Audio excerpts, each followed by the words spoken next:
Good day, ladies and gentlemen. Welcome back. We are getting to the end of this unit. By now, you should be able to name ionic compounds, name and formulas for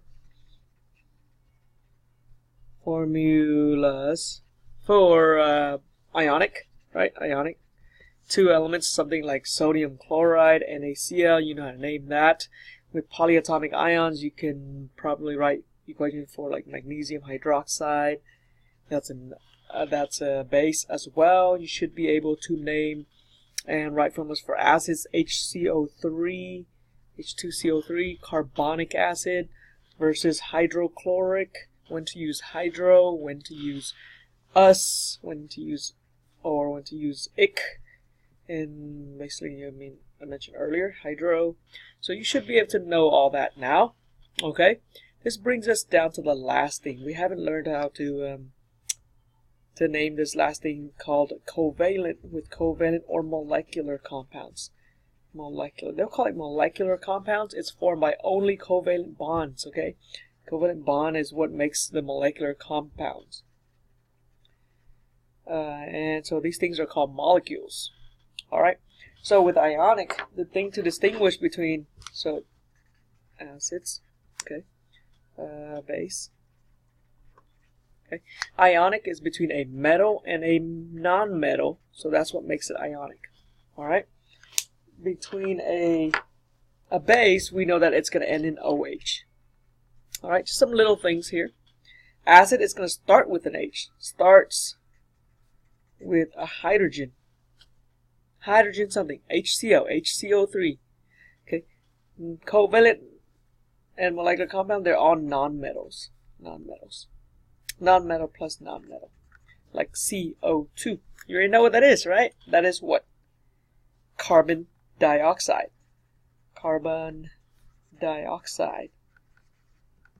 And then CO, what about the gas that comes out of your car? The poisonous, deadly killer. Okay, this is pretty bad. Carbon monoxide. So, you probably see some differences here now versus ionic and acids and bases, okay? So, what is the most obvious difference? The most obvious difference is these prefixes, okay? So, you have to use prefixes for molecular compounds, alright? So, in this we're only talking about binary, remember, binary. And that means two elements. Okay. Binary is two elements. When there's more elements, the rules change, and we don't have to worry about that as far as high school chemistry goes. As you get older and go to higher levels of chemistry, if you ever do, you'll learn the different ways to name different compounds. Okay. So if you flip to this page here, I listed the rules on the side. First, okay, the rule for prefixes. The first element is only one. There's no prefix needed. So you check yourself, like the first one here, CO. Is there only one of the first element? Yes, there's only one carbon. There's only one carbon. So you just name it carbon. Okay. Use a prefix for the second element. So you have to always use the prefix for the second. Always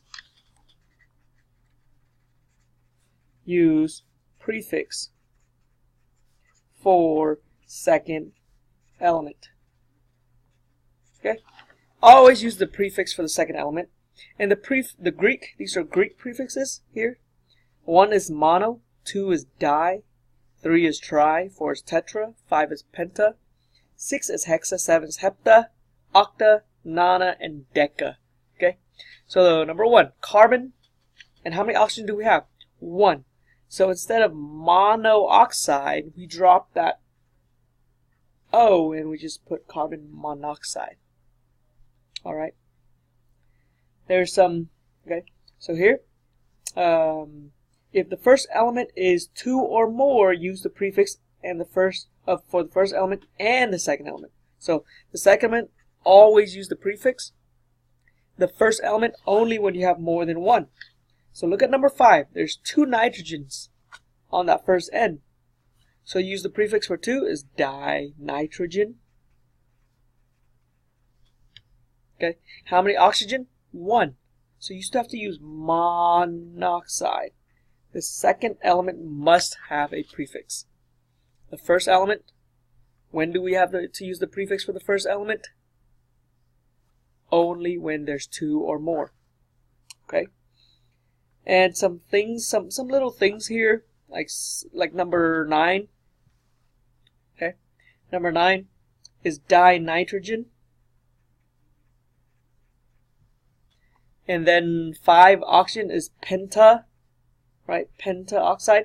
Whenever penta or tetra follows by oxide, we drop the A as well, so it becomes pentoxide.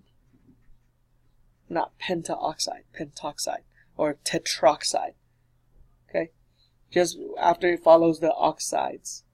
That's just the way it sounds. It sounds so much better like that. Dinitrogen pentoxide. Alright.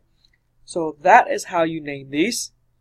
Go through, pause the video, go through and complete the rest of this. This should take you no longer than about 3 minutes. So take a break from the video to complete this page. Okay?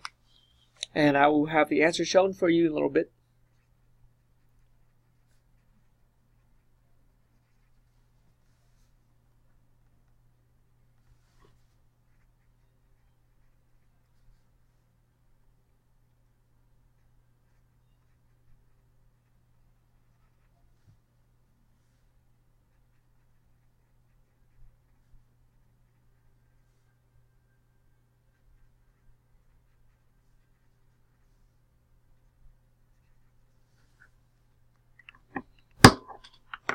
Alright, ladies and gentlemen, should be finished with this.